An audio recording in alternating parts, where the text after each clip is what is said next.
Good morning or good afternoon to everyone. First and foremost, I know I share this each week, but I am so grateful for the number of you that are joining us and looking to learn more and to connect with one another and connect with us. This is a unique and acutely challenging time, and so your willingness to share an hour with us is so, I'm so grateful for it. Thank you.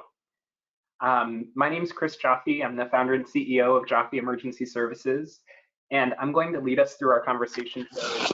And what I hope to do today is, as we've done in the last few weeks, to start with a few updates, some logistical things, a little bit of housekeeping, and then move on to some of the most common questions that we've gotten over the course of the last week or so. We've learned that Saturday seems to be the day that the most questions come in, at least during this incident. And so I want to share some of what we picked up on Saturday, trends and what have you, and then really open it up to you. And so I'd encourage you to start asking questions in the chat panel on the right-hand side of the screen.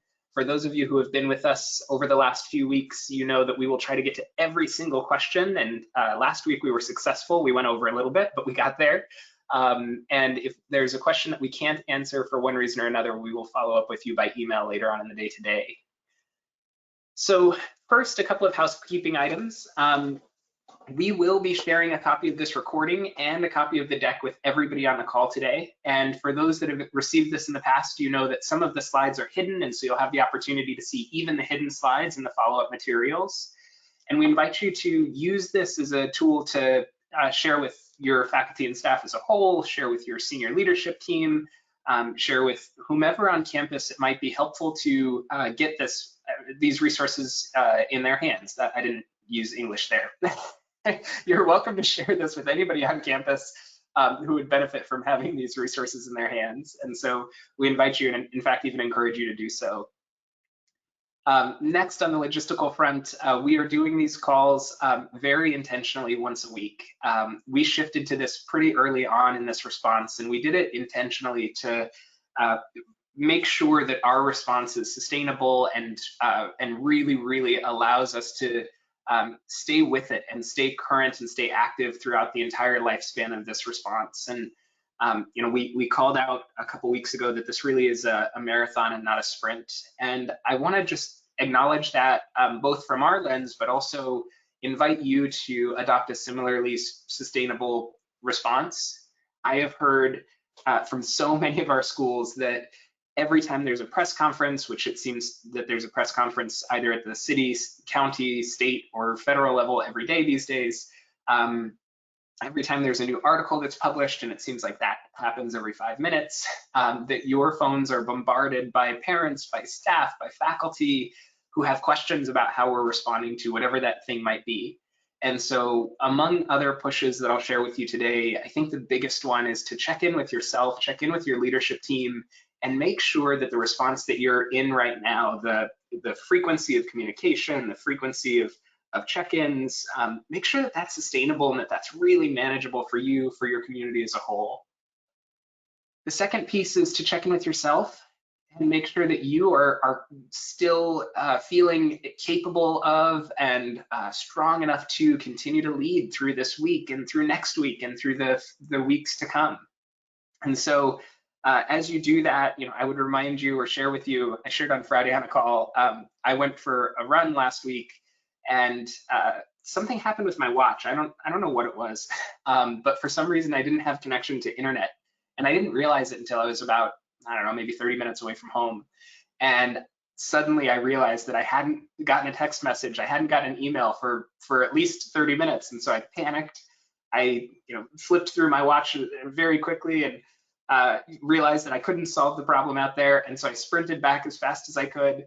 But as I got back and as I checked my email and realized that the sky had not fallen, I also found myself really feeling grateful for that moment of time away and that moment of calm. And so I would encourage you to do that same thing, maybe on purpose. Turn off your phone or turn off your internet or step away from the computer if you can for a few minutes and just check in with yourself and see what it is that you might need as we continue through the next several weeks and months. And to that end, I think we'll dive in here. And as we've done the last couple of weeks, I want to ask everybody to take a deep breath.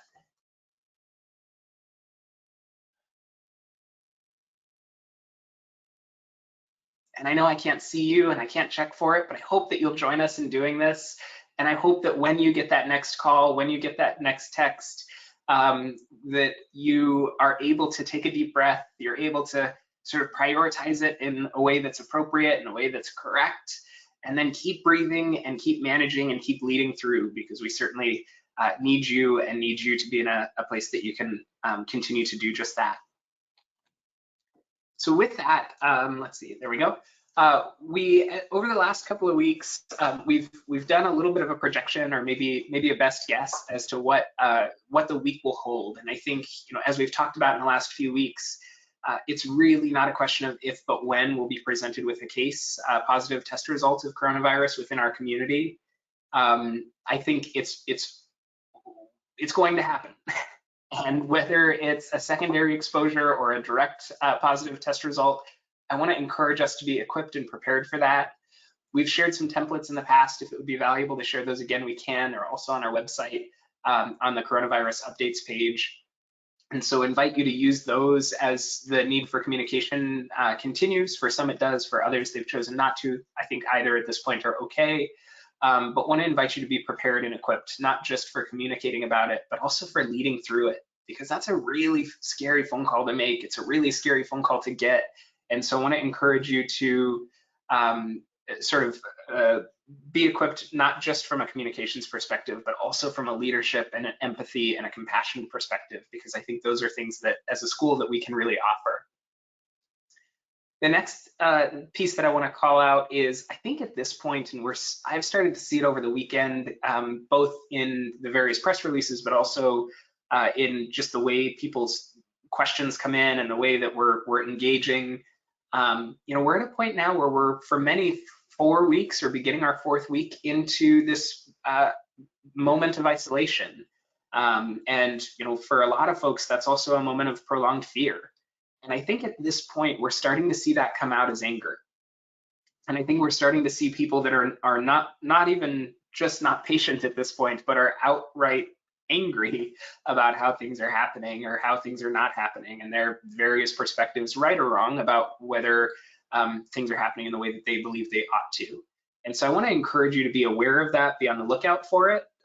For those that are heads of school that are on the call, you're accustomed to this, or maybe not accustomed, maybe that's not the right word, but you're acutely prepared for it at the very least. And so would encourage you to leverage the tools and the resilience that you've built over the years.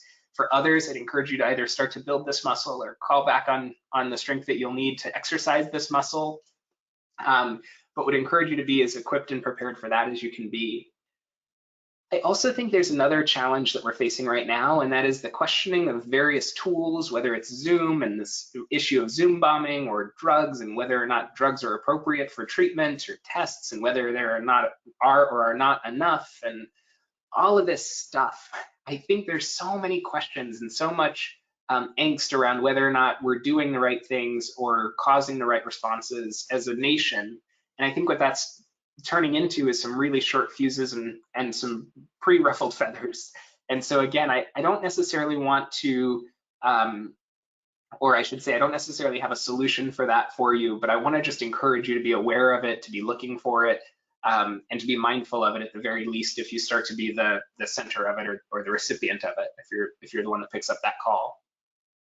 For our boarding schools, any higher ed schools that are on the call with us today, for any associations on the call with us today, I do also want to call out the fact that our country is experiencing this differently in different states and even in different regions. And so at this point, I would encourage us to be really acutely mindful of the states or the counties or the cities that are experiencing this the most significantly.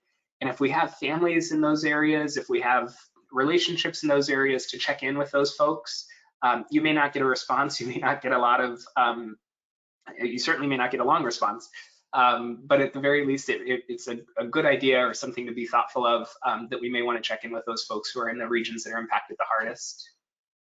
The next piece, and we've talked about this at length over the last few weeks, but I want to name the fact that we can realistically look out about 2 to maybe 3 weeks out. And as much as parents or teachers or others want us to look further out, as much as we ourselves as strategic leaders want to look further out, I think it's unrealistic to think that we're going to be able to have a great deal of accuracy any further out than a couple to a few weeks at the most. I know there are a lot of questions around what is, will we come back to school this year? If we do come back to school, what will it look like? Will we have summer program? Will we come back in the fall? If we do come back in the fall, what will it look like? If we have summer program, what will it look like? And those are all absolutely great questions. And I think there are some strategies that we can use to make good guesses about what those things are going to look like and what those things are going to feel like and what we need to do between now and then to cause them to exist. But I also think that the best guesses that we make are just that, they're guesses. And so I would encourage us to stay focused on the next 2 to 3 weeks. Let's build the best response we can over the next couple of weeks. And then let's continue to kind of iteratively add to that over the course of the next few weeks and continue to strengthen and learn from the current so that we can apply that to the future. To that end, I know there are some things that we simply can't wait on, right? We talked a little bit about graduation last week.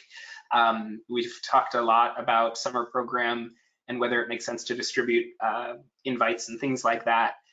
For those things that we can't wait on because there's a cancellation clause or because there's travel related or because there are other contributing factors that we need to be mindful of, go ahead and make those decisions and make them as thoughtfully and strategically as you can. But I would encourage you to try to sort of set yourself up in a way that you can minimize those decisions that are about a time that's further out than we can reasonably forecast and project what it'll look and feel like.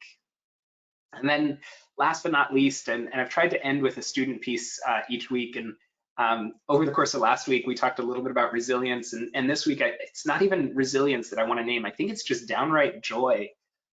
We've seen a handful of students and teachers in classrooms, Zoom classrooms or other virtual classrooms, that is, and as adults, we're wrapped up in this, and we're appropriately worrying about all the different layers and responses and steps and strategies. But there's so much joy, there's so much authentic and real learning that's taking place through whatever mechanism schools are using. And so that's what I want to encourage you to be on the lookout for this week, is just the absolute joy that students are experiencing. There's almost like an excitement or enthusiasm that's associated with this different way of learning. Some of that might be that we had some students last week who were just coming back from spring break. I know this week, again, we have the same. And so I would encourage you to be on the lookout for that. And hopefully you'll see that at least once or twice, if not every day, if you're looking for it. The next piece I wanted to share with you all is this paradigm, and I'm borrowing this from CAIS, the California Association of Independent Schools, but they've been talking about this idea of now, next, and later. And to the comment around trying to plan out more than 2 to 3 weeks in advance, I think there are these buckets that we can really reasonably manage around. And so we know what we need to do now. In today's conversation, we're going to try to unpack some of the now and the next, and then we're really going to try to defer those things that we don't have to address until later, so that we can do a great job on the now and the next. And of course, again, there are some things that fall into the later bucket. We have no choice but to address them, and so we will, and we'll talk about them together. But my hope is that we can try to shift those things that are in the later bucket to be handled later, by and large at least. I've reminded folks a handful of times, and I know for those that have been on these calls each week, some of this feels a little bit repetitive, and I apologize for that. We still are having new folks. About a third of the folks who are on the call with us today are new to us, and so I want to make sure that we share this with them, and then we'll get on to this week's topics. But throughout the response, this whole coronavirus response, we've seen quite a bit from various county and city level public health departments. We've seen some responses from state level public health departments. Certainly many governors have issued various information, press releases, data points, what have you. I want to encourage you that there's an option to look at this data globally, and this is one good way to do it, is to use the World Health Organization. Part of the reason I call them out is they're independent of some of the politics that are associated with our local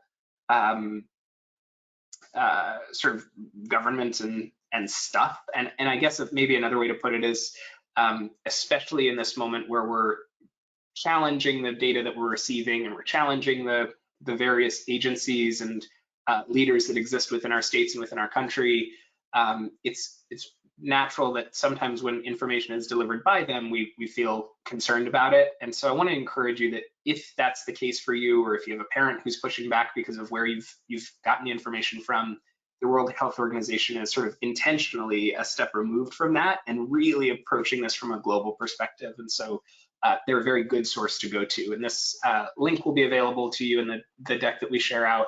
Of course, this is a month old now, but these data reports are still being published on a daily basis. And so you can still get this information and still really lean into it. And that leads us to our first topic. Over the weekend, we found another sort of surge of questions around Zoom and this idea of Zoom bombing. I guess I would start by saying Zoom, for those that aren't familiar with this yet, Zoom bombing is basically the idea that there are people who will join a Zoom room that they are not associated with and participate in the discussion or participate in the screen sharing in some way or another. And you could imagine that if it's a benign way, if they're joining a class to learn, that's probably still not appropriate, still not right, but maybe we would let them learn. But they're also often doing other things. And so whether it's shouting racial slurs or profanity, or displaying pornographic images, or displaying any other number of scenes or scenarios, these can be really, really disruptive. And so I also would say, before I jump into this, that we're calling it Zoom bombing because that seems to be the platform of choice for so many, and because that's sort of the catchy name, but this is actually applicable to any virtual classroom design or virtual classroom setup. So folks that might be using Google Classroom or Google Hangouts to do education, or folks that are using any other technology, are subject to some form of this taking place, obviously with a different name. So specifically within Zoom, because that's sort of the predominant tool that folks are using right now, I want to call out that there are 3 things that you can do to manage for this sort of unwanted guest appearance.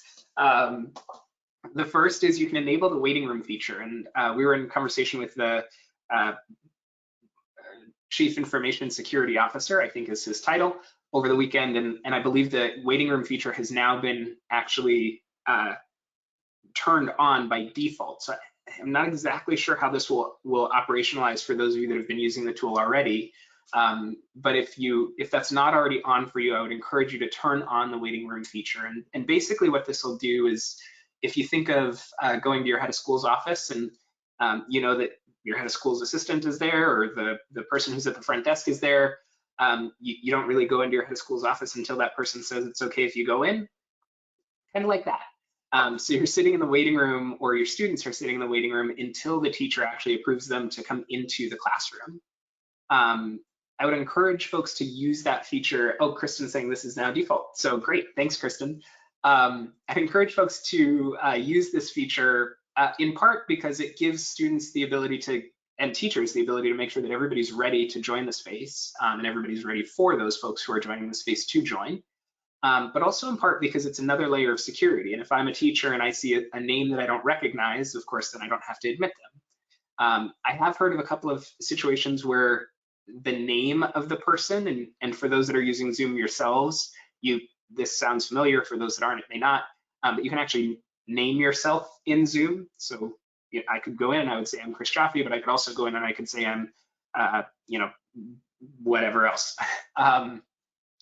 So because of that, some folks have gone in and they've named themselves Zoom admin or school admin or something like that. So I would encourage folks to have the conversation with teachers that we're only going to approve, or we're only going to admit people who we know and who we know by name. And I think that's one good strategy that we can use to help reduce the number of people who inadvertently join the space. A couple of you are using or requiring first and last name and video to be on before a student can be admitted. Thanks, Laura. I know, Roger, you were doing the same thing. So a handful of you are already wrestling with this in some way, shape, or form. For others, our hope is that you'll start to use this week. The second tool is don't share the meeting ID publicly. And in fact, there's a bonus feature here. So I'll talk about it in two ways. The first is the meeting ID is, I think, a 9 or a 10-digit number, at least in Zoom. I think it's like 14-digit character string in Google Hangouts. And essentially, if you share that, or once you share that, then all somebody needs to do to access that space is type that in. And then if your waiting room feature is off, especially, they're in the space. So I'd encourage you not to share the meeting ID publicly, as in don't put it on anything that's public on the website, don't share it out through social media. You could even go so far as if calendars are made public, if your Google Calendar or Outlook calendars are publicly accessible, I'd encourage you not to make the Zoom ID public there either. So that's piece number one. And then piece number two is there's an opportunity to change the meeting ID based on when the class is scheduled for. So put differently, everybody has their own quote unquote meeting space. And it's kind of like, again, if you were to think of it like your head of school's office, that Zoom ID would be constant. You could always go and meet your head of school by typing in that Zoom ID number. The second way to do it is you can say, we're going to change it based on each meeting that's taking place. And so that way you see a different meeting ID. You'd have to type in a different meeting ID to join each session.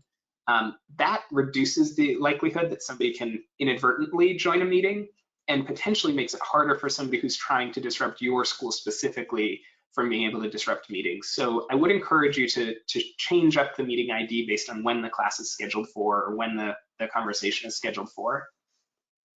And then last but not least, you all know how much I miss doing fire drills with you. We can and should encourage teachers to practice ejecting people who join the session that shouldn't be in the session. And so you don't have to do this in a big dramatic scene that involves students and what have you, but I would encourage you to at least talk to teachers about how to eject somebody that doesn't belong there. And this can be valuable for students who walk away from the computer for a second and don't realize they're still on video, or whatever the case may be. There are lots and lots of reasons that we might need to disrupt somebody's access.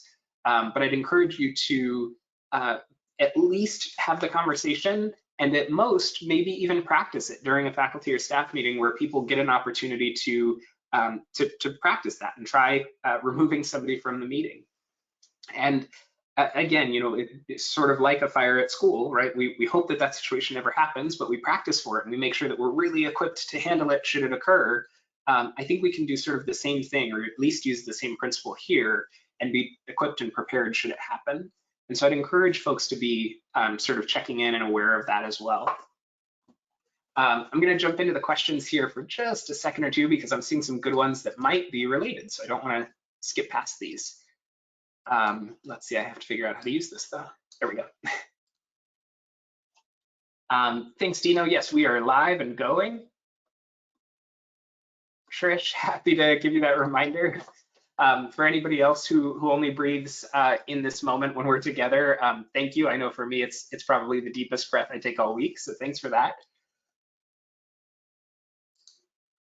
Alice, when you get a chance, if you could just give us a thumbs up and say that you're in, or if you're still having trouble, let us know.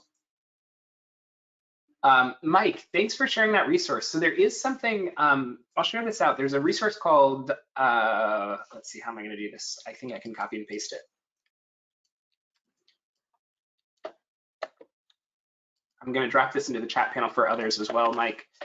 I have not vetted this link specifically, but I'm pretty sure I know where it goes. Oh, that is the IHME, great. Okay, so I have vetted this link. So there's a resource that you can use to look ahead and do some projecting. I just dropped it out in the chat panel. You're more than welcome to use this as one of a few strategies to kind of think ahead, look ahead, and see what might be happening. For the most part, it seems that some parts of this data have been really accurate consistently, and other parts of this data have not. And so again, I would encourage everybody to look at it with a grain of salt and be mindful that even the most senior experts on this topic have not seen something quite like this yet, at least in our lifetimes, with reasonable access to care and reasonable access to treatment, and some of the capacities that we have today that we simply have not had when we've dealt with prior pandemics in our world. And so again, everything that we're talking about here, any projection that we're making, it can be a very well vetted guess, and it might just be accurate, but at the end of the day, it is still a guess. And so I want to just encourage folks to be mindful of that and not get too prescriptive or too tied into anything that we might see in our projections or any other data that become available to us in the future. Thanks, Mike, for sharing that.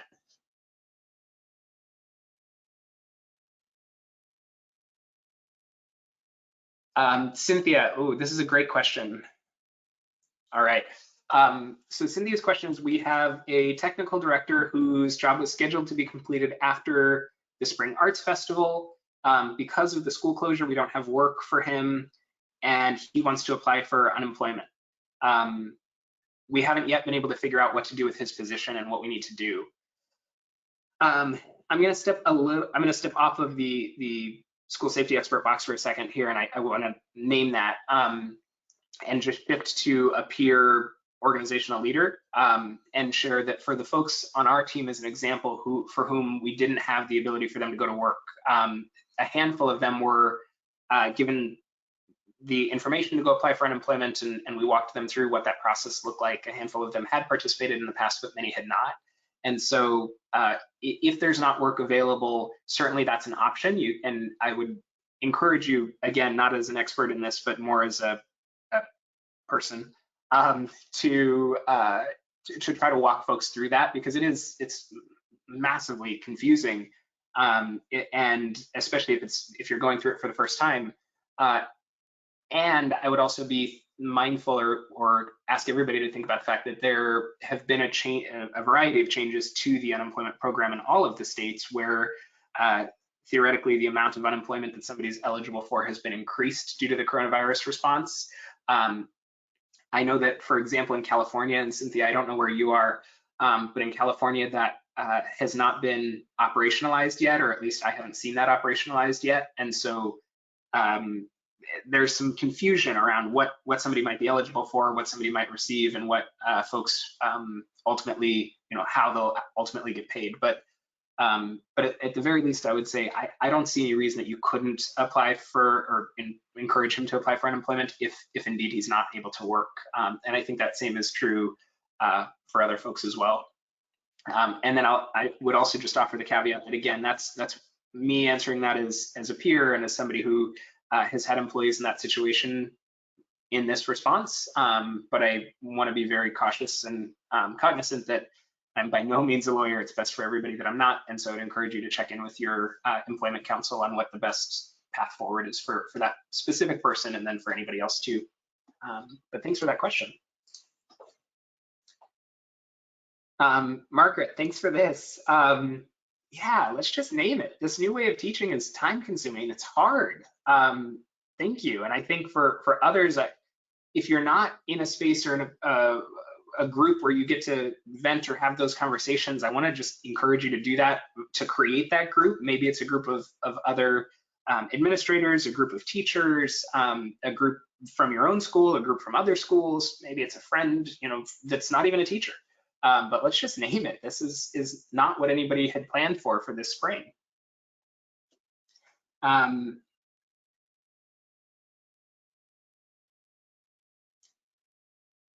Yeah, that's a great question. So this is the next step from Margaret's question, kind of the escalation.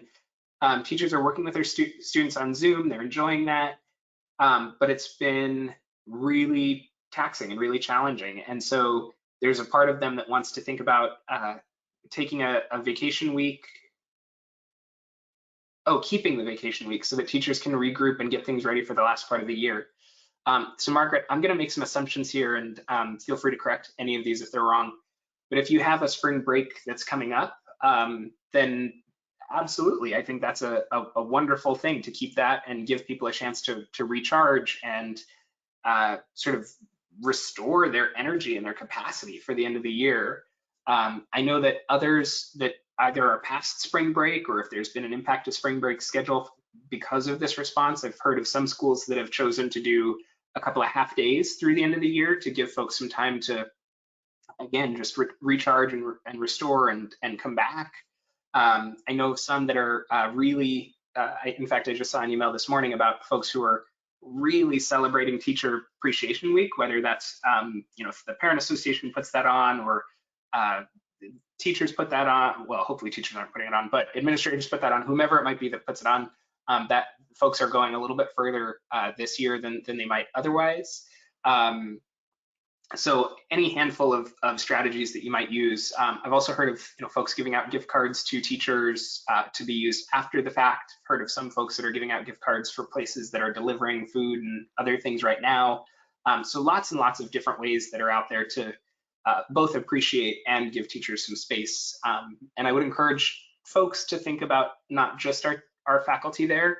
Our staff are also dealing with different circumstances right now than they're accustomed to, and again, than they had planned for. Thanks, Kristen. Laura, that's a great point. So for Laura, going back to the Zoom question, they're requiring students' first and last name, and video must be turned on, and then students are required to come in and then stay in, sort of like a classroom maybe, where they're required to stick with the conversation so that we minimize the amount of students that are coming and going, and therefore we decrease the risk that somebody could inadvertently join or intentionally join if we didn't want them to. For those that are using that type of approach, I would encourage you to lock the meeting. I've heard about this. I haven't actually experienced it myself yet, but there's evidently a button up on top of the screen somewhere that allows you to lock the meeting once you have folks in the space that you want there. That may be one strategy to keep anybody else from joining. And again, I haven't seen it play out yet. So if anybody else has, feel free to share any additional perspective you may have. What I don't know is how that interacts with the waiting room. I assume if you're locking the meeting, you're probably locking both, but that may be a strategy as well. Again, maybe if you're not using the waiting room feature, and maybe even if you are. Jeff, let's see. So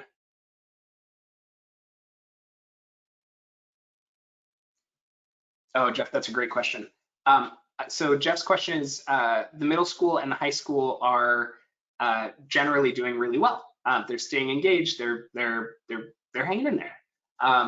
For younger kids, K through 4, they're not hanging in there as well. And so what else have you seen other folks doing?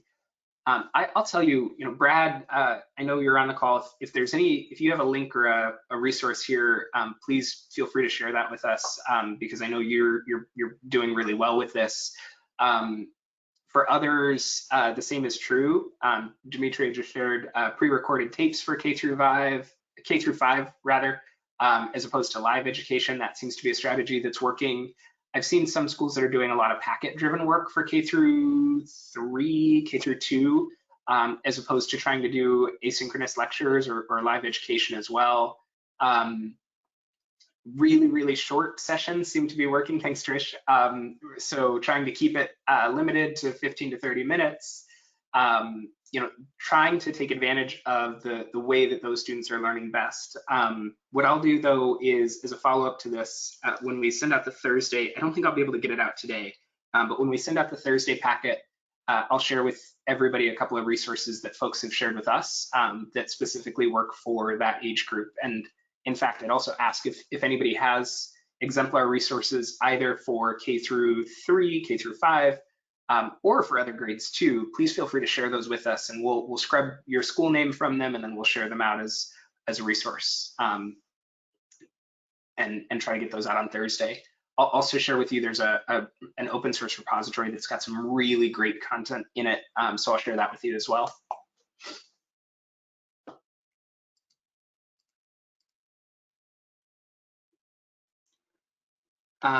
Ooh, Annie, that's a great question. So questions around financial projections. Unfortunately, we are not going to be providing any sort of financial projection support directly. I have gotten that question a couple of times. We will see if we can find the right expert on that to either co-host or we'll hold a special session. I know, and Annie, I don't know if you're an independent school, but NAIS has some really good resources around the financial projections in their coronavirus response repository. I think I've tweeted that out a couple of times, so you can find it there. I'll also include it, just make myself a note. So I'll include that in the follow-up to today's conversation. Having said that, if you find answers or you find somebody who's doing something around that that's excellent, again, please feel free to share that with us and we'll make sure that we get it out to others, or again, invite that person to co-speak with us in a future Monday call. All right, I think I'm gonna jump back in here. And then I'm going to circle back. Oh, thanks, Brad.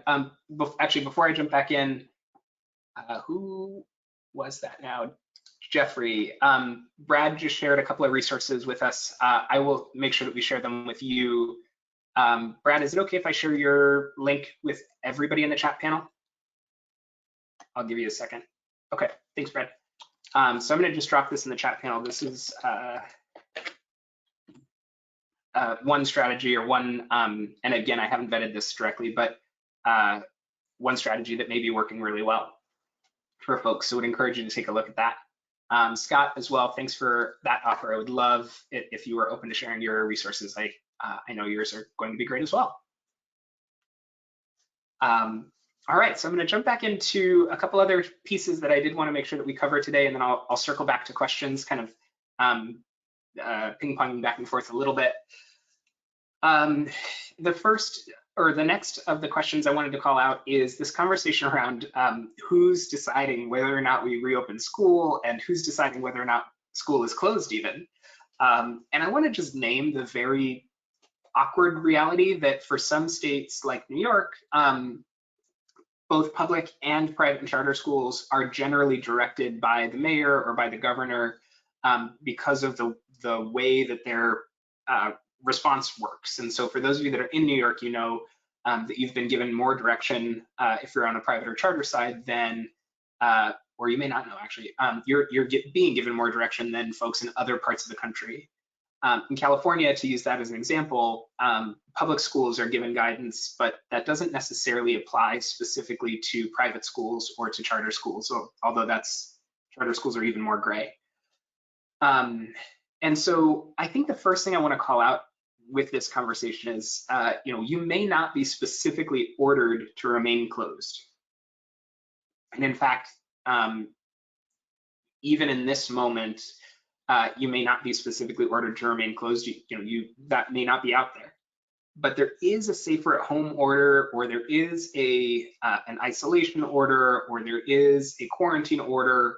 There's some order that exists for, I think it's 35 states or 34 states that specifically governs who can and can't be out and about and who can and can't be grouped together. And so I want to just name that does apply to all of us. And so if that order is out there, then indeed, until the end of that order, at least, we can't come to school. I will flag here that all of those orders come along with a list of exceptions or exemptions that specifically allow for people to do critical functions on campus or wherever, whenever they need to be done. And so I mentioned this last week, and it seemed valuable to do so. So I'll just reiterate the list. Our tech teams, our facilities teams, our security team, and then somebody or some small team from our business office can probably be on campus. And again, that's 4 groups. It's tech, facilities, security, business office. Beyond that, we really shouldn't have anybody else on campus based on the safer at home orders. And I'll go so far as to say that now, given the rate of spread that we're still experiencing, it may be a good idea to break each of those 4 teams up into 2 subcategories. And I'm going to kind of walk through this. In fact, do I have a slide on this?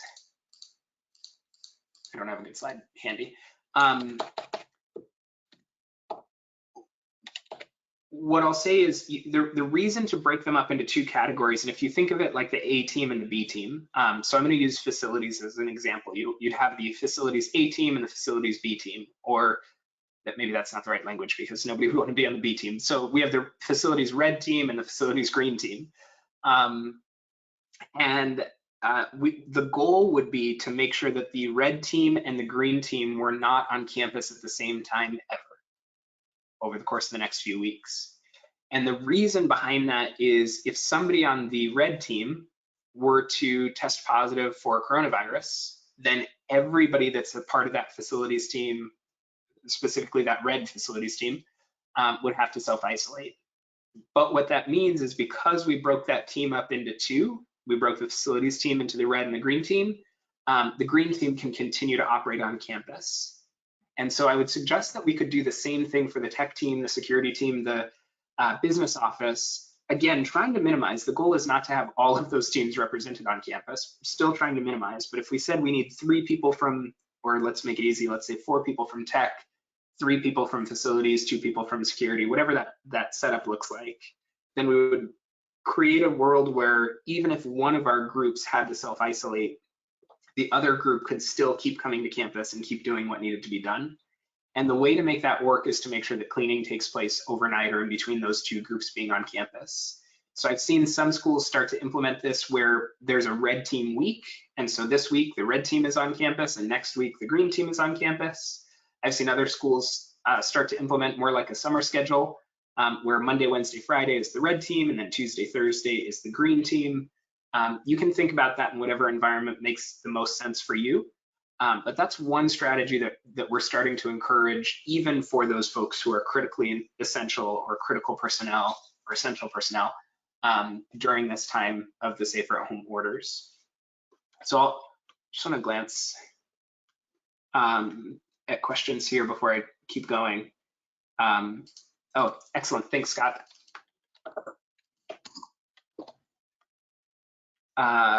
And Brad, yeah, good point. So if teachers need to access things in their classrooms or on campus, the safer at home orders also consider them essential, right? And so ideally, again, we're allowing them to come to campus, grab whatever they might need, and then return home. But especially for our younger students, teachers need stuff to teach, right? I mean, they need whatever it is that's in their classrooms. And so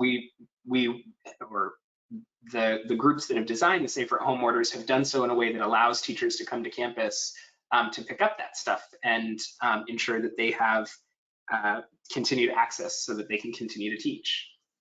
So there's some potential exception around that. If a teacher doesn't have good access to internet at home, if you can create a safe environment where they're truly isolated at school, you may be able to have them on campus, depending on where you are. But I would encourage folks to really minimize that because again, we can't break up teachers the same way we can some of our staff groups to a red team and a green team. And what that means is that we want to make sure that we protect them as much as we possibly can, just as we want to protect everybody else on campus as much as we possibly can.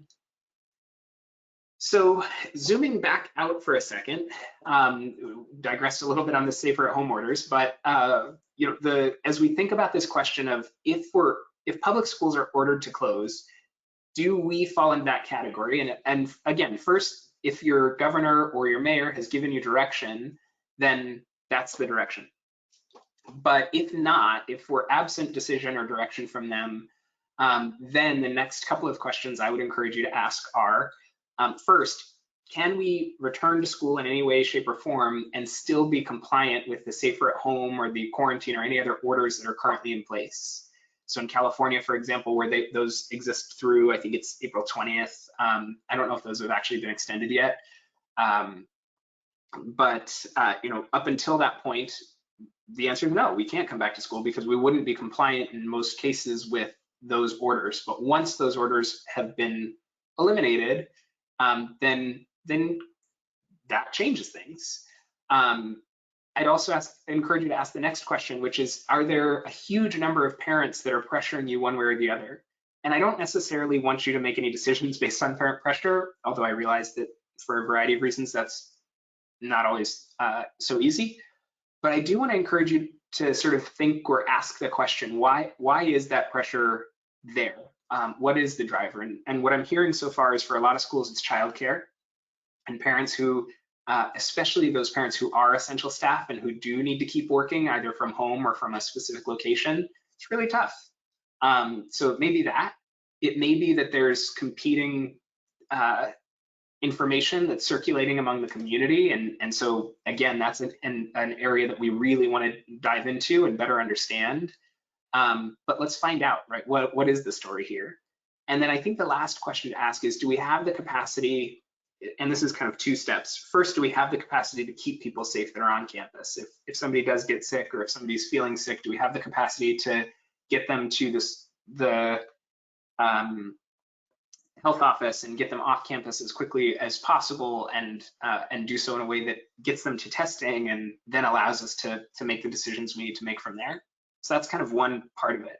But then the second part is, are we equipped to open and close potentially based on the impacts within our community that would take place over the course of the next few weeks? And to say that in a much more clear and concise way, the reality is, if we come back to school, and I'll use May as an example, and there's no secret information behind using May, it's just an example. But if we were to use May, and we said we're going to come back on May 15th, if we had a positive test result that came back on May 17th, we may have to close again for a period of time. And so do we feel like we have the muscle and the capacity for that type of response, or that type of next step? And again, I would call out that this is really going to be a school by school decision. Some schools are going to say, yes, we're ready for that, we want to do that. Other schools are going to say, no, you know what, we'd rather continue to operate the way we are now for the end of the school year. And I do think that that's okay. I think it's okay to be unique on that particular question, or that particular response and set of decisions. I also got the question, who decides when we can return? And so, they seem very interconnected, and I think they are, but I want to call out that there's an equal amount of challenge here. There's not, for most of us, for most schools that are not in New York or potentially Connecticut, there's probably not a specific approval process or reopening process that will take place. And I think in some ways that's part of the reason that some folks are talking about remaining closed through the end of the year. And again, my push to you at this point is to not try to make that decision unless you're fully ready to. I know some of you have said we're ready, we've communicated, we'd rather communicate and set expectations, and others are choosing to be incremental and sort of lead through week by week or in 2-week chunks through the end of the year. I don't think there's a right or wrong, but I think for anybody who's not feeling strongly that you need to communicate through the end of the year, or communicate about what expectations will look like through the end of the year, there's nothing wrong with doing that incremental communication. In fact, I encourage you to stick with that unless, again, there's a compelling reason not to. But all to say, I think when it comes to this question of is somebody going to come by and say, yes, it's safe for us to return? When we think about tornadoes or hurricanes or earthquakes, we always talk about the fire department coming through and giving us a green tag saying, yes, it's safe for you to come back. I don't think we're going to get that here. I think we're going to find ourselves, again, especially those not in New York or in an area where the state or the county will decide for us, I think we're going to find some sporadic return to school dates, and maybe even some sporadic return to school schedules. And so we'll share that information with you as we get it and as we start to see it across the country. And I want to call out that I really think this is going to be different state by state, maybe even county by county, realistically, maybe even city by city. So we'll figure out what the best way is to keep everybody informed as we go forward. But I would call out a couple of different options, like strategic options that you could choose. Rose, I'm not sure if you're on the call today, but a couple weeks ago asked the question, could we or should we align with the district? And certainly that's an option. We could choose to align with the district around us and make sure that we're consistent with them consistently through the end of the school year. We could also look at trying to align with independent schools in the neighborhood. We have the spreadsheets for California schools. As we get a little closer to this, we may share out a spreadsheet for national schools. EdWeek also has this available, although theirs is updated a little bit less frequently, it looks like. And so we could make the decision to sync up by neighborhood or by community. We could choose to just come back after the stay-at-home order, or whatever that order looks like, is relaxed. I think regardless of whether you're thinking about those strategies or something else, one of my pushes would be, we're probably not ready to communicate in terms of dates yet, but I think ranges like the second week of May, even that might be a little too specific. May might be a little more realistic. And I would also encourage you to extend a little bit further than the end of the safer at home order or the stay at home order or any other order that might be out there right now.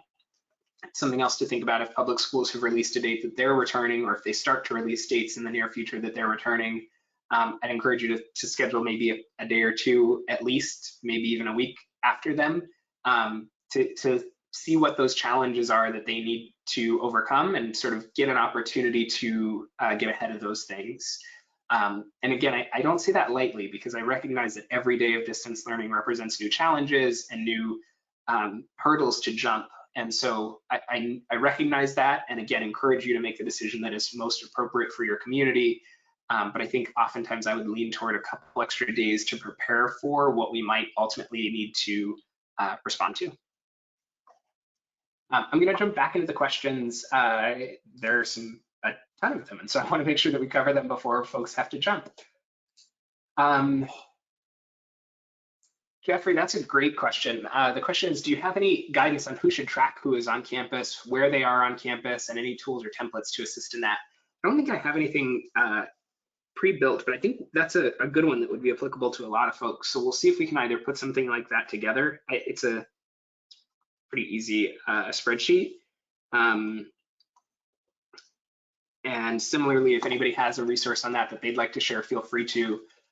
As far as who should be the tracker of who's on campus, I think there are probably 2 or 3 strategies there. If you have a security officer who's on campus consistently, it might be the security officer or team. If you have a director of security, it's probably the director of security. If you have a head of campus safety, either your director of operations, director of HR, director of facilities, who is sort of the go-to safety person, I would encourage that it could be them. And if nothing else, it potentially could be your HR or whomever serves the HR function, which again could be CFO or accounting, somebody in the business office. I would flag that the person who's tracking who's on campus doesn't necessarily themselves need to be on campus. So I don't want anybody to feel like that person must then be on campus, because I don't think they do.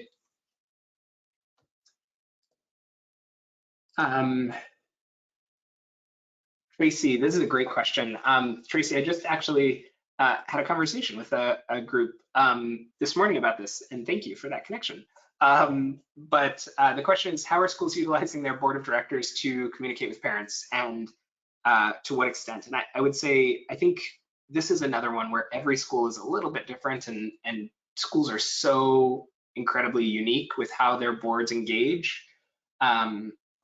But I would say in some cases, we saw, or this morning in a conversation I was hearing, that some schools were actually having parents write a letter to the board of directors if there were tuition or other specific challenges that they were experiencing, needs for changes to how their tuition was managed for the coming year, or financial aid access, or things like that.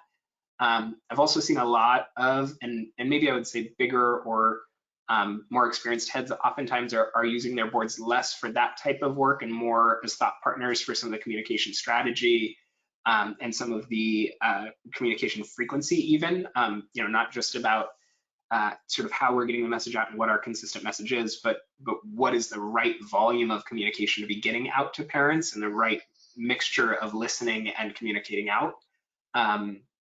So I think those are a couple of the things that we've seen. I think I'd also add that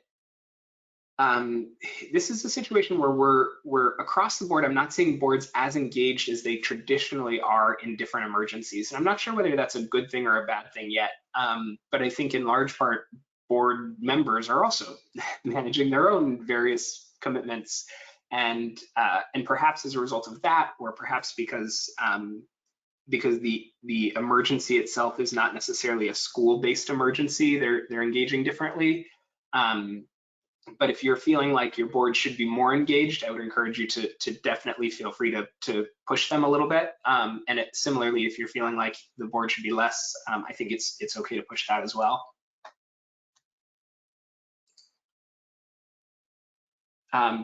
Jesselyn, this is, let's see. Oh, okay. Great. So Jesselyn, this is actually an answer for, I think it was Jeffrey's question earlier. One data point, I suppose, or it sounds like the New York State, I believe, just extended the school pause through at least April 29th. And it sounds like that just happened.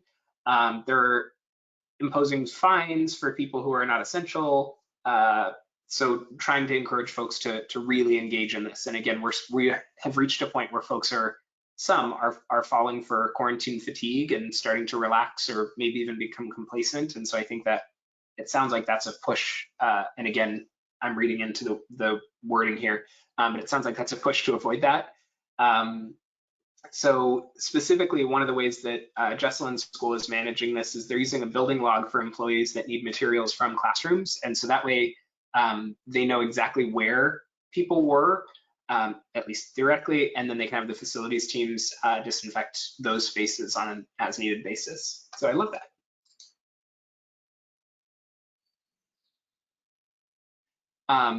Brad, oh, this is a great point. And Jesselyn's, this actually ties in well to that. In a lot of these cases, the teachers are asking for permission to come to school or asking at least to schedule time to come to school so that we can coordinate and ensure that the right people are there or the right people aren't there, keep distancing up, and that we can sort of manage the process. I think that's a really important part of this conversation. In Karen, Indiana schools, it looks like have been ordered to teach remotely throughout the end of the year. You know, I do think we're probably going to see that for a handful of public schools. We mentioned typically what we've seen so far is California, New York, Kansas, and maybe a couple other states here and there tend to be a little bit further ahead of communication, or I don't want to suggest it's necessarily a good or a bad thing because I don't think it is, but they tend to be communicating first one way or the other.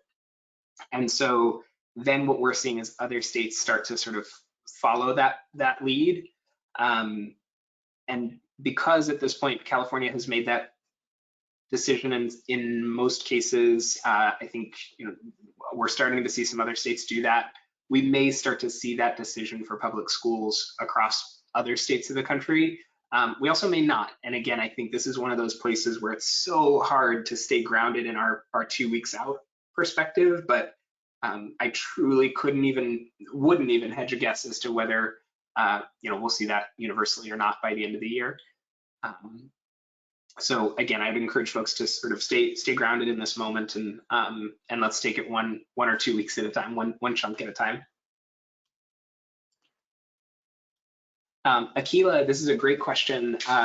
Resources available for accommodations once students return to school. And if you're talking about IEP and similar things, let me know because I'm going to go a different direction for now. But I would say, as a general rule, I'd say two things. One is once we get a little closer, and I would guess maybe next week or the following week, we'll kind of take the temperature and share some of this with you as it seems appropriate. But we will share what the strategy for return to school looks like and what it could or should look like depending on the various scenarios that we might see. And again, at this point, it feels premature simply because there's so many different scenarios and there's such a wide potential from a timeline perspective. But as we get a little bit closer, we can narrow down some specific scenarios and we have a better grasp on what the timeline would look like. We'll share things like if staggered staffing makes sense, if a return of faculty and staff before students makes sense, if it makes sense to bring back some grades and not others, or some days and not others. All of those types of things we'll start to talk about. And I suspect some of those things will fall into the category that you're asking about. At this point, I think that the possibilities are so diverse, it wouldn't be fair to any of them to dig in quite yet. But I do think we're getting a little bit closer to that point. Let's see, there was just a question. Oh, good question. So Tracy, parents are concerned about packets, items coming home. We've seen a lot of this around the grocery store uh, stuff, deliveries and what have you. Depending on what your strategy is for producing the packets, you may be able to commit to distributing packets and actually having them sit for a period of days or maybe even up to a week. Again, if you're producing them far enough in advance that that's practical, that would potentially be long enough for the virus to have died before it actually was, before the packets were distributed. I don't know if there's much that we can do on paper itself other than masks and gloves. And so that would be one good strategy for as we're building the packets, wearing gloves, keeping the hygiene up on those, wearing masks, keeping the hygiene up on those. And then of course, as delivery is taking place or pickups are taking place, that's again, another place where hygiene can come into play. We can always wipe down surfaces, and I think continuing to wipe down surfaces while we're producing packets is a good idea, and it's not just tangible, but it's something that everybody can do as an engagement booster and sort of a reminder of what needs to be happening from a social distancing perspective and so on. And so I think that's a good idea as well. I don't know if there's any specific protocol, but those are some things that I would think about at least. I realize we're at time, and so I want to jump ahead to the end slide. And as you're seeing, as I'm clicking through all of these, all of those slides are questions that have come up over the course of the last few weeks. And so we will be more than, well, you'll have access to those slides, so you're welcome to use the links, etc. You are also welcome to continue to ask questions through a couple different channels that I'll talk about in a second, and we'll make sure that we add slides with those questions for the future. To talk a little bit about next steps, especially for those that are relatively newer to this call, our strategy is to hold this call on Monday mornings or the beginning of the day on Monday, and then distribute a message on Thursday or Friday. We're trying to do Thursday afternoon, but if we suspect any big updates Thursday night, we may defer to Friday.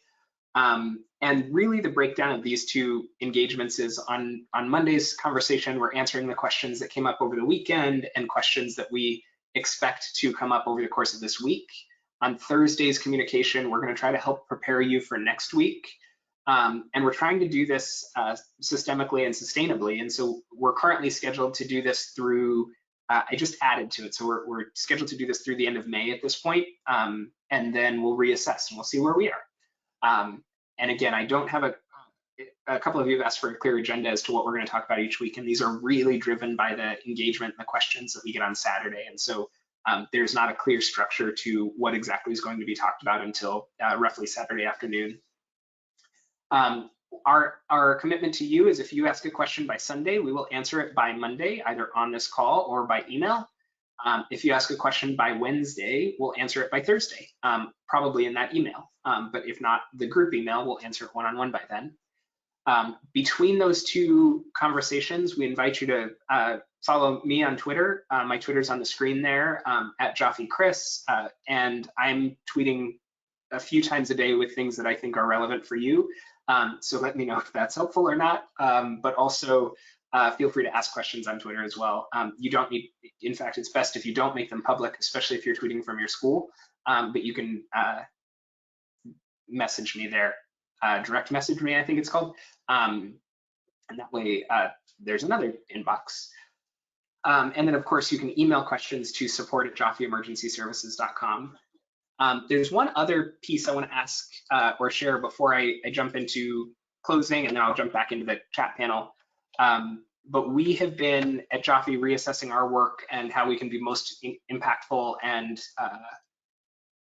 be the best partner to our schools that we can possibly be. And so this is really a think ahead tool for us. And I know that folks are already short on time, but I would ask for anybody that can or can spare 3 to 5 minutes today, if you could click into the chat panel, there's a link to a Google form or a Google survey, just like 7 questions. It'll take 4 minutes or less, that would help us define the ways in which we work with schools next year, and sort of change things up and use some more and smarter strategies. So if you can spare a few minutes, I would absolutely appreciate it. If you can't, I totally understand that, and we'll remind you about it in the future.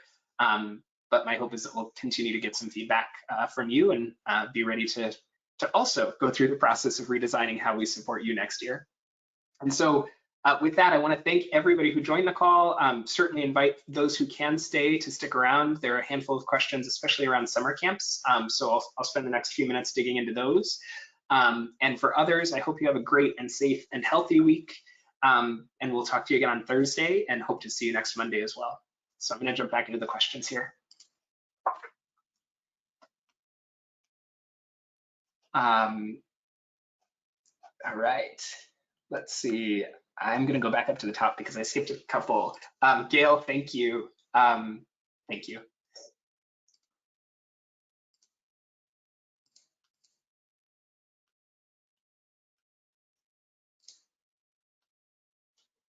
All right, a couple of schools that are talking about requiring passwords for Zoom and other tools. I think that's a great strategy. Again, you know, there's probably 50 or 100 things that we could do, and I don't think anybody's going to do all of them. But at the very least, if we do a few of them or a bunch of them even, we can mitigate the total risk that way. So I would encourage you to keep doing a few. And if you feel like there are more that you should or could be doing, then I would encourage you to keep going on that one. Laura, so this goes back to the question around scheduling and giving teachers and staff a break. Laura chose to keep spring break, or her school chose to keep spring break for the very reason that people needed a space and people needed a moment away. And so kudos for sticking to that decision. It sounds like there was some parent conflict around it. It seems no decision goes unpunished these days, but kudos on that.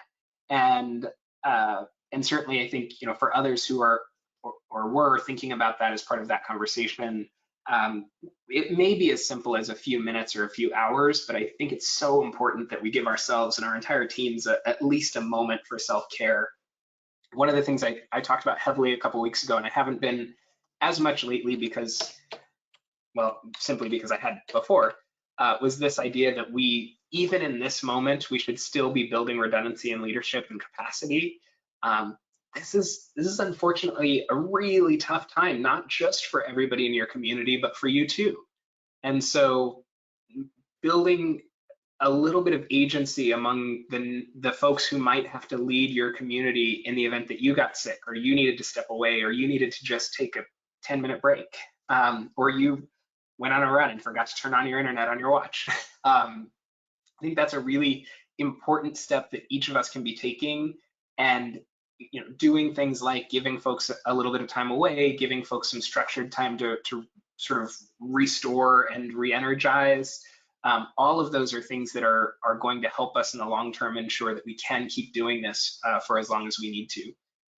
You know, this is a uniquely challenging incident to respond to because we don't know what the end point is with a fire, with a tornado, with a hurricane, with most of these big emergencies that we're accustomed to preparing for as schools. There's an end point, and we can kind of predict it, and we know it's going to be tough for a week, or tough for a day, or tough for 10 minutes. But and the consequences are also tough. I don't want to take away from that, but we also know that that there is an endpoint, and in this particular situation, that endpoint is a little bit harder to see, and certainly it's moving around. So that's a long way of saying, in addition to giving some check-in time, Melanie's sharing that in Santa Barbara, schools aren't teaching on Friday, so that there's some check-in time and some prep time. I would also encourage you to give yourselves that same benefit. Scott, this is a great question. I'm sorry I didn't answer this earlier. In part, I avoided it because I don't have a good answer. And the question is, what are you seeing other schools doing for high school graduations? Virtual or postponing for later in the summer, doing both? What does that look like? And I say I don't have a good answer because I don't have a good answer. I haven't heard about a ton of other schools that have released their ideas yet on this. And I think a lot of folks, as is so often the case, are kind of waiting to figure out what the best or perfect version is. So if you're on the call and you've made a decision already, even if it's an imperfect one, would you share it with us, and we'll share it not just with Scott, but with everybody on the call. And then additionally, I would say, let's see, Scott, are you still here? Yeah. Additionally, I would say what I have seen and heard is at the college level, a handful of organizations canceled their various commencement and graduation events. A handful of schools said they would do virtual followed by an in-person event of some sort. And a handful of folks just said they're going to do an in-person, but they're going to do it later. I've seen generally the best responses to those who have done both, keeping to the pre-existing expectation, but also sort of creating an in-person celebration of some kind. I think for K-12s, we're uniquely lucky that we don't have to necessarily manage this for 8th grade moving up ceremonies, or 5th or 6th grade moving up ceremonies. All of those can be done as welcome to the new grade, but of course that doesn't work for our high school graduations. So one thing I have seen is there are some conference platforms out there that exist where people, if you think of any of the big conferences that you go to, you can actually sort of experience that conference event virtually. And it seems to me that you could put together a pretty good virtual experience, virtual graduation experience using one of those tools. I'll include the name, I need to find it, but I'll include the name in the email that we send out later today with all this stuff, so that you can at least take a look at that. I haven't seen anybody that's actually done that yet, and I haven't gotten to participate in any yet, but I will certainly, probably unfortunately though too late for us to make those types of plans. The other thing I would say about the timing of the in-person event is I would encourage you to avoid committing to a specific time frame at this point. I talk about the fact that I think, I don't want anybody to think more than 2 to 3 weeks out, because we just don't know. And I think normally when we talk about that, we're thinking about returning to school at that point. But the other side of that spectrum is it's possible that we are not ready to return to school by June, July, August. And again, I'm not suggesting that that's more likely, but we just don't know. And so my hesitation would be, I wouldn't want to commit to a new date and then find ourselves scrambling again to change the date and change travel accommodations and what have you. And I'm mindful that with graduations especially, that there's a ton of travel and family gathering and different age groups and things like that make them a little bit more challenging to manage. And so that's all a very long way of saying I like the idea of a deferred in-person graduation. I have heard a lot of schools talking about it. I think it's conceptually a really smart way to solve for this. But I think we have to be really cautious about when we schedule it for. And at this point, I think it might be premature to actually put it on the calendar. But to at least commit to doing it is reasonable, I think. And again, obviously that's some of what you asked for and a lot of what you didn't ask for. So feel free to take any or all of that with a grain of salt. Debbie, oh, that's great. So Debbie's school is sort of following the existing breaks. So for they have Good Friday off, they have Monday off. Oh my gosh, that's Easter Monday, I guess. I can't believe that's here already. And teachers have been directed to stay off email during the breaks, and so really trying to get some of that restorative time away in place. I think that's awesome. Jennifer, awesome. So Jennifer's school, going back to the Zoom question, has made sure that everybody is locking the Zoom room as soon as folks join.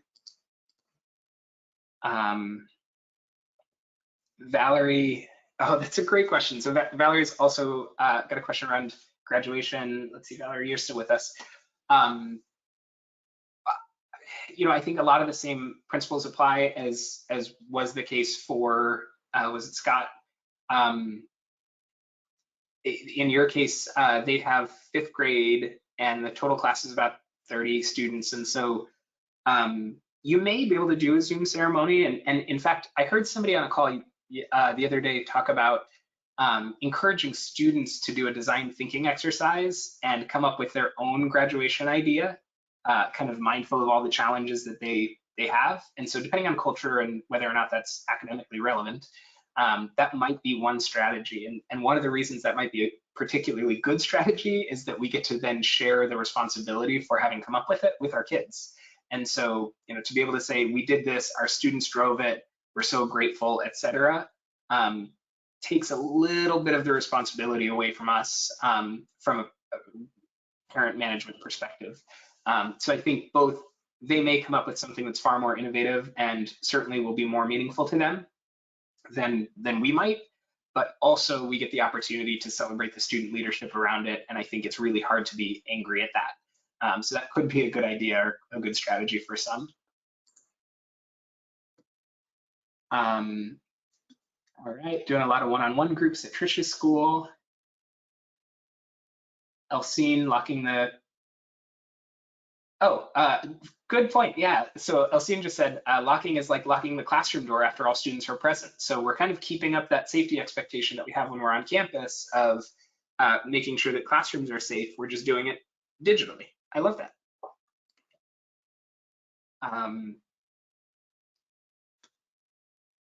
Let's see.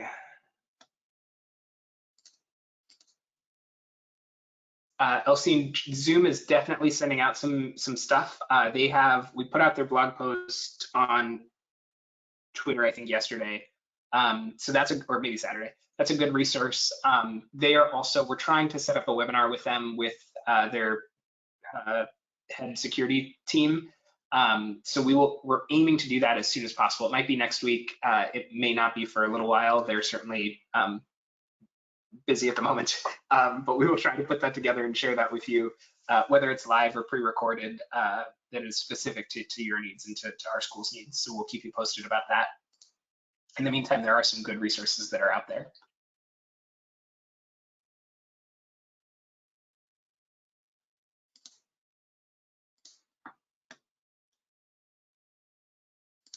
Just looking through some additional questions. Oh, I missed the summer camp. So let's talk about summer camp.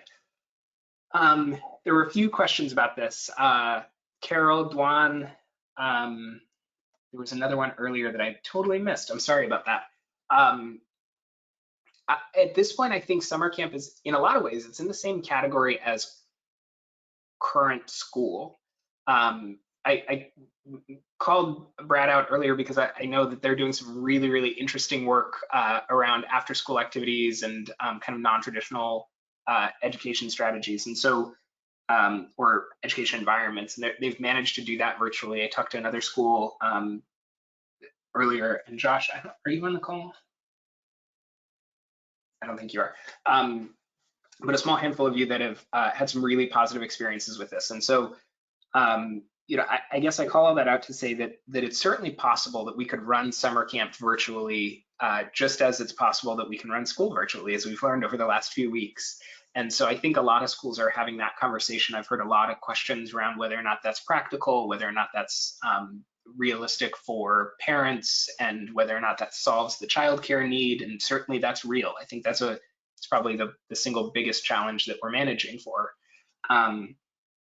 And again, I don't want to get too far into scenarios here, but there's certainly a world in which we could have small groups of students that are gathering together for summer camp and still being facilitated, where those sessions are still being facilitated in a digital environment, but we can have a small group of students together and have some supervision take place, so that we're kind of blending these two worlds of both one-to-many type education, but also taking care of the childcare aspect. And so that's a very real scenario, but it's also one of so many different scenarios. I don't think we're quite ready to get there yet. I would say for those that are developing a virtual summer camp model, it would be good to include at least a couple of different scenarios there. I'll put a slide together on this for next week, but I think just jotting myself a note, I think the three categories I would look at would be, or the three scenarios I would look at would be something very akin to what we're doing right now, where everything is distributed and remote. I think the second category I would look at would be what I just mentioned, where it's something like a small group of kids and one staff member with a virtual education model taking place too, or virtual engagement model taking place too. And I would be flexible about that number of students. It might be 5, it might be 10, it might be 50. We won't know until we get a little bit closer. And I think there might be a third model where we have more traditional summer camp in place. And again, recognizing that for many, summer camp is a smaller audience, but also a more diverse audience, because for so many, it's different schools coming together. There's some real challenges there, but I think I would try to at least experiment with that model in our own thinking. So I will put together a slide on that at least gives you those models in a better format so that you can see it, and that we can kind of work through a couple different scenarios there. I do think it's probably too early to guess how many of those programs that are being considered will end up going out and going live, and then what the sort of rate of utilization will look like. But I think it's definitely, it's probably more appropriate timing to be talking about summer camp than it is to be talking about the beginning of school next year. And so I think we can lean forward into that a little bit more together. And so we'll try to be prepared to do that next week.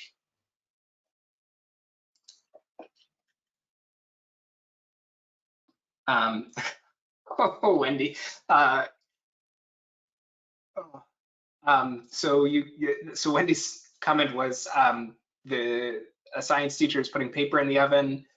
She has a PhD and her husband is a pediatrician. So certainly these are people that that shouldn't be putting paper in the oven. So we can't sometimes correct for what might be happening out there. And I hope that when we're discovering things like that, that we're managing it as best we can.